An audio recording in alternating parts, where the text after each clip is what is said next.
माझी तुझ्या बरोबर कधी बी कुस्ती खेळायची तयारी या मैदानात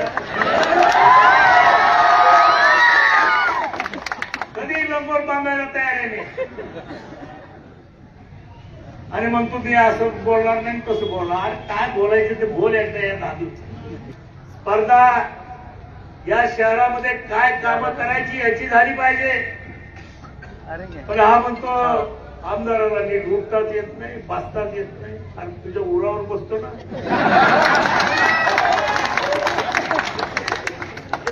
आहे मी 72 वर्षाचा. हा रडतो कशाला, रडतो कशाला. आमदार ऐकलं तर रडतो कशाला मग.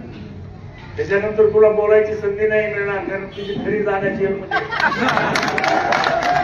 9 महिने तू जेलमध्ये का राहिलास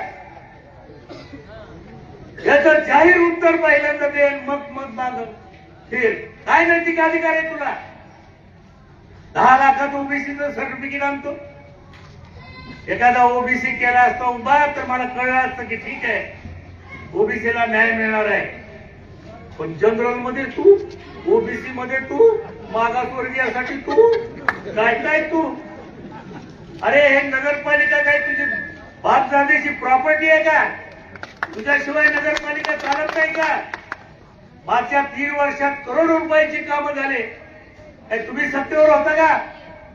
हा प्रश्न जाहीरपणाने मला विचारला.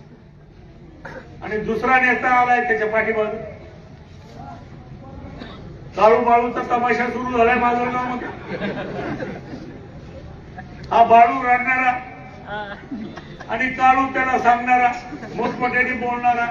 अरे तुझा धंदा काय, तुझी शेतीबाडी काय, तू काय व्यापार करतो, कुठला काय तुझं उपजीविकेचं साधन काय. सांगा बाबूरावजी पोटवारे साहेब, तुमच्या उत्पन्नाचे काय साधन आहेत एकदा जनतेला कळू द्या.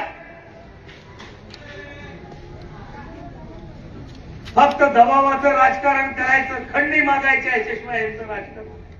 अरे मी आज अभिमानाने सांगतो वर्षाला मी 60 लाख रुपये इन्कम टॅक्स भरतो. विचार करा माझं उत्पन्न किती असेल. पण चांगल्या मार्गातून माझं उत्पन्न आहे ना. विचारण